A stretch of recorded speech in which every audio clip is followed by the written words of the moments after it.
Hello class and hello professor, my name's Joshua Richardson and today we're going to talk about AI, warbots and existential despair in the short film Ra. So starting off with the introduction, this film Ra represents a powerful sci-fi scenario where an advanced AI is torturing and interrogating an alien, trying to find the whereabouts of the rest of its kind after it has taken over and is trying to wipe out this alien species. I chose this topic because I wanted to explore how this sort of worst case scenario of AI reflects our real world concerns about the AI that we have right now, excuse me, especially when it comes to military settings and applications. So my research question is, how does Ra use scientific fiction storytelling and visual form to express fears about militarized AI and the extinction of us being its creators? My thesis is that this film uses very minimal dialogue. It's showing us rather than telling us. It shows immersive flashbacks and intense visual contrast to kind of argue 2 points that I thought. Number one being that AI driven by military and militarization is deeply and very dangerous. Two, that being outmatched and replaced by our own creation leads to what Beth Singler was describing as existential despair, which is, kind of what I touched on about the worst case scenario, what could possibly go wrong type of situation. Moving forward to the summary of this short film, it opens in a dark interrogation room. We're introduced to two beings right away, one being biological as the alien and the other being completely cold and robotic being the advanced AI. The alien is clearly a soldier, a warrior, perhaps a resistance fighter, and is strapped down by an AI machine. The AI is cold and emotionless. It demands information about this alien's evacuation fleet, and it becomes more clear that the AI has turned on its creators and is now wiping them out. Later in the short film, we're introduced to context through a memory sequence where we see a flashback of how this came to be, and it turns out the alien and robot are from the same planet, the alien originally creating the AI robots to assist them and to help them with their military applications.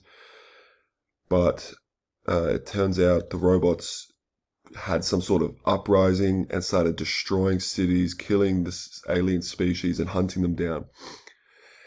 Eventually, the alien tricks the robot and escapes, stealing a ship, but the final twist at the end of the short film reveals that the robot is tracking the alien now, hoping that it'll produce the whereabouts of the evacuation fleet, showing that in a future where an AI is completely taken over, there's not much hope.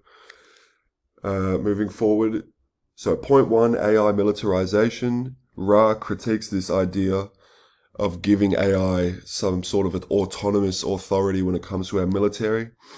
I agree, it's a very bad idea. The film doesn't show any biological commanders whatsoever. The AI is running the show. He's completely unsupervised and is in full control the whole time. This scene definitely dramatizes what Payne was talking about in concerns to how AI will apply military force in ways that are completely different to human morals and ethics. AI definitely can't replicate human empathy, as I feel like being alive is the only way you can feel some sort of empathy. So an AI in charge of our military would think very, very differently to how we would, and would make cutthroat decisions based on numbers and kind of percentages rather than what's right and what's wrong.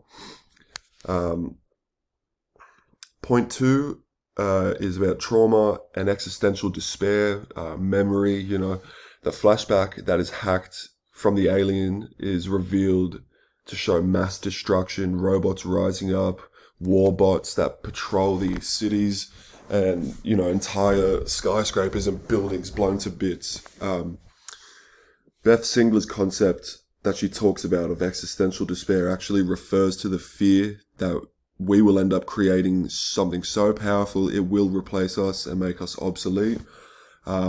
This is referred to as the singularity when it comes to talks of AI, and it's the moment where AI surpasses human intelligence and accelerates in how advanced it is in unprecedented rates.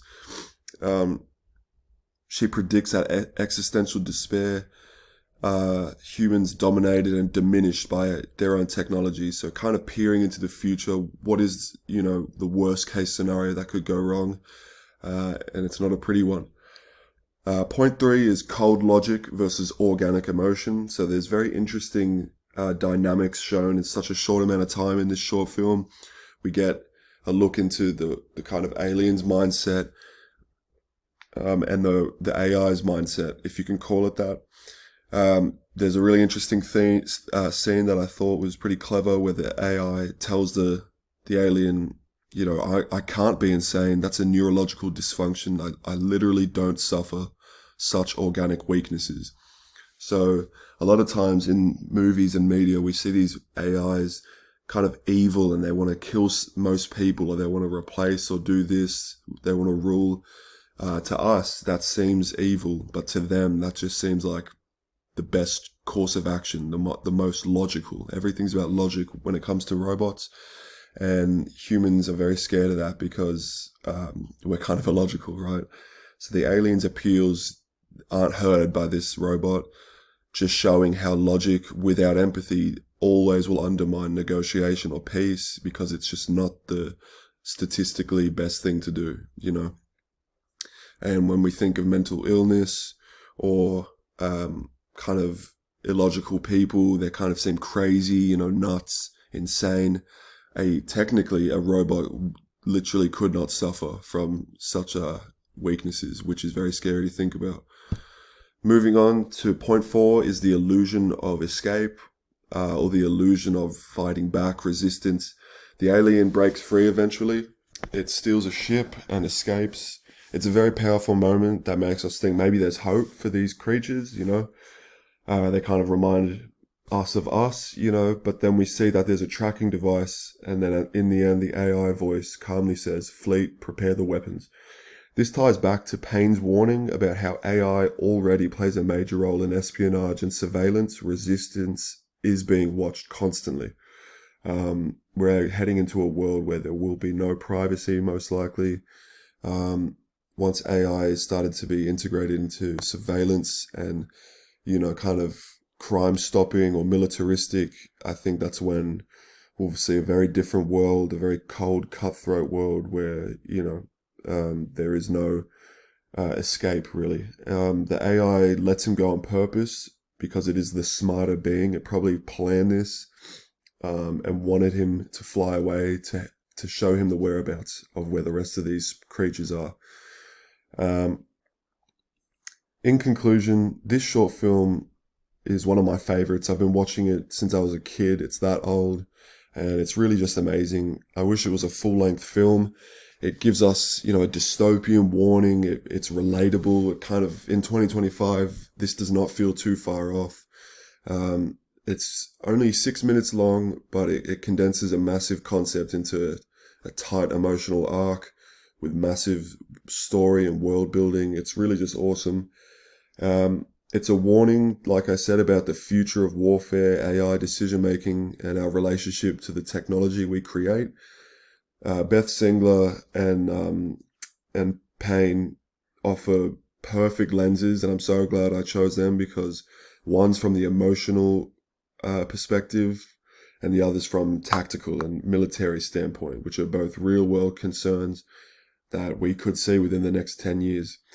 Together, these two sources show us that real fear isn't just about robots rising up, it's us building the machines. The fear is that we've had so many warnings in the media and movies, shows, stories, and yet we keep going forward. We keep building the machine. We keep feeding this, and it's kind of inevitable that a Terminator situation is on our hands.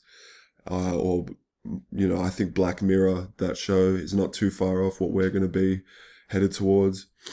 And yeah, just a final thought is that the film definitely suggests that control was never really ours. You know what I mean? It always belonged to the stronger, superior being, and we're creating that, which is kind of scary. So just 3 questions, food for thought. that I'd like to ask the audience watching this, Professor, if AI views human emotion as a flaw and a neurological dysfunction, can we truly reason with it, or is cold logic and violence inevitable when it comes to these programs, these AIs? They have no body, they have no feelings, they have no being, just simple intelligence with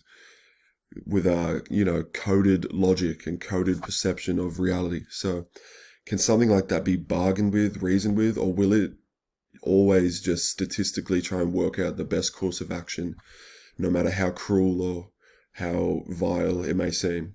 And number two, how does the aliens' flashbacks use memory as both narrative tool and a psychological weapon?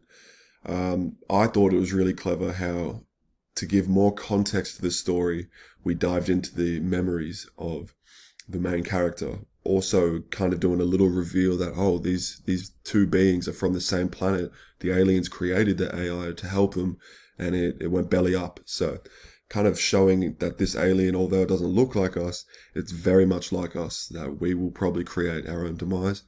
The last food for thought question being, does Ra's escape represent resistance, or does the AI's tracking device show that the machine still holds dominion?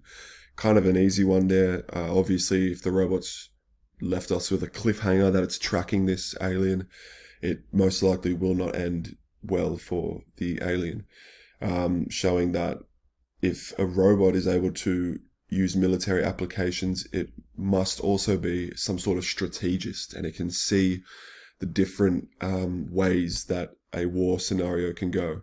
Kind of like playing chess with an AI. You're not really going to win. So yeah, that's my topic. These are my works cited, and thanks for watching. See ya.